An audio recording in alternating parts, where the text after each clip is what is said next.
So, who should we let into the UK after we leave the European Union? There's already a severe shortage of lorry drivers, with an estimated 52,000 vacancies nationally. Many companies rely on Eastern European drivers, but as Brexit approaches, local firms say that they could struggle to find the drivers they need to transport the UK's food, medicines and raw materials.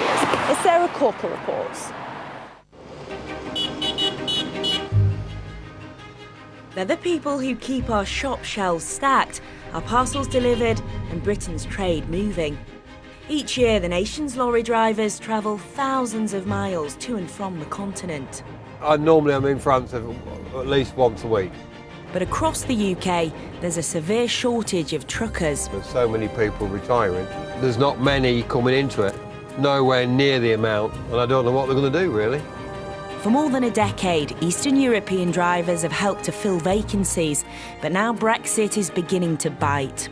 If we do sort of leave with that cliff edge and the no deal, in a few months' time, we could lose access to quite a significant number of drivers quickly. New immigration rules could make it harder for EU drivers to live and work in the UK, and some of those already here are now leaving. It's a little bit a disaster, you know.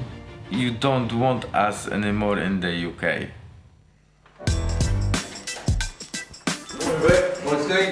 It's Monday morning and lorry driver Vic is getting his instructions for the week ahead. And you're going down to Marseille? Thank you very much. Delivery on Wednesday, all right, sir? No worries. See you later. This Lincoln-based transport firm has a fleet of 25 lorries and specialises in delivering machinery to France and Belgium. Nice to meet you. Good, thanks. We're nearly ready to go. Yes, just going to jump on the straps and then we'll fire off. At 55, Vic personifies an industry that's experienced but struggling to attract young drivers. There's an estimated shortage of 52,000 truckers in the UK. Paying £2.5 grand to get your heavy goods licence, there's not many people who want to do that. I'm joining him on the first part of his trip from Lincoln to the port of Killingholme. His end destination is southern France via the Netherlands. There should be more incentives to train up British drivers, but where are you going to get them from? There isn't the people around to do the job. That's why the Eastern lads are coming over. They would be on mega money to what they get in their own country.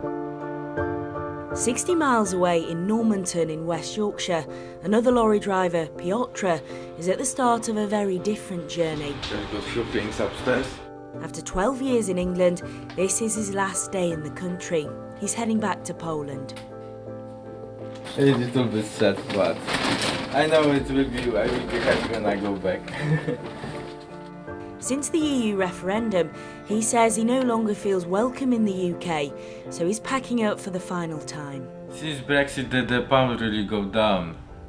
Then it's quite like so almost 25%, I think, go down. Then the pound go down and the prices go up. You know, this start to be hard living in here as well. And as the Polish economy improves, there are fewer financial incentives for Polish workers to come to the UK. I know there's a lot of Polish people going back to Poland. There's other friend from work left just in the morning today as well.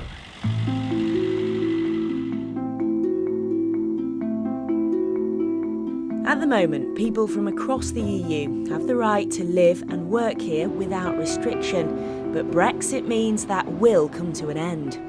The Humber Estuary promotes itself as the gateway to Europe, and almost a quarter of the UK's seaborne trade passes through the area's 4 ports, and they support tens of thousands of local jobs. And having access to workers from across the EU has helped this sector. And it's helped keep lorries on the road. In the UK, 42,000 truckers are EU nationals from countries like Poland, Romania and Bulgaria. They make up 13% of all lorry drivers in the UK. And if we look at van drivers, the figure's 10%. And when it comes to driving a forklift truck, 25% of operators in the UK are EU nationals. And these drivers are in such high demand because across Europe the logistics sector is in a recruitment crisis. Germany also have a significant driver shortage, and so do France. So we're already competing, and because obviously the value of the pound's gone down, we are already less attractive. And right now, the government is deciding how tight the new immigration rules should be. Current proposals include a salary threshold. Migrants must earn at least £30,000 before they're allowed to come to Britain on 5-year visas. Low-skilled migrants can get temporary 1-year visas if they have jobs. Industry bosses fear those rules could cut off the supply of EU workers they need. Smaller hauliers and HGV drivers who are literally just starting out probably won't be earning those kind of salary levels. In fact, 88% of logistics jobs pay less than £30,000 a year. Over 20% of warehouse workers come from the EU. That goes up actually significantly during seasonal peaks. So you think of the Christmas time, those warehouses are filled up from people from across Europe, helping deliver our packages. Right, what are you having then? Can we have 2 teas, please, lovely? Meanwhile, Vic and I are having a quick pit stop at a truckers' cafe in North Lincolnshire. EU doesn't want us to leave, so they're throwing up as many things as they can to try and stop us from leaving. Is it harder then for you when you're driving on the continent? I had a Belgium the other week telling me that as England should be on their hands and knees begging to come back into Europe. Really? What do you think about that? Not a chance. Naff off. Disappear. No. I also met William, a Dutchman who runs a company that delivers fish from Norway to Grimsby by truck. He's worried about extra customs checks. How will it affect your business if there's delays? The delays for me, we stop in Holland. We don't come over more to England. It takes a long time and the margins in the money is too little to stand 1 day or 2 days to come in England. So you just cut your trade? We cut it in Holland. And labour shortages aren't the only concern. At the moment, we have frictionless, free-flowing trade with Europe, complex supply chains perfected over many decades. And some businesses now see delays and disruption at our ports, especially in the south of England, as inevitable. And for them, a no deal is the worst-case scenario. Back in Lincoln, the MD at Denby Transport told me the continuing uncertainty is the biggest headache. I'm assuming that we would then have to go back to customs clearance, so every individual consignment going out of the country or coming into the country would be subject to customs clearance, and that will cause delays. What do you make of how the government are handling all of this? I think we've been badly let down by this generation of politicians, of all colours. I think their preparation is dismal. But Brexiteers insist those economic concerns can be overcome, and the public voted for change. One of the big problems in this country, as people will know, is our skills and training over decades now has not been up to the standards of some of our main competitors in the world. Hopefully Brexit will give a push to industry and indeed to government to ensure that situation improves. Back on the road, Vic's now heading off onto the ferry at Killingholme.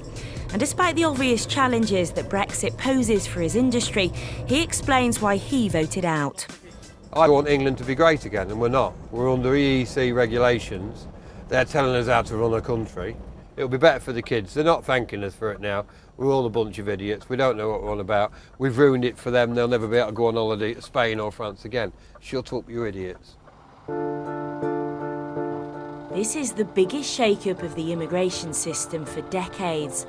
The £30,000 salary rule has been put out to a year-long consultation, and businesses say the changes will send ripples through the economy.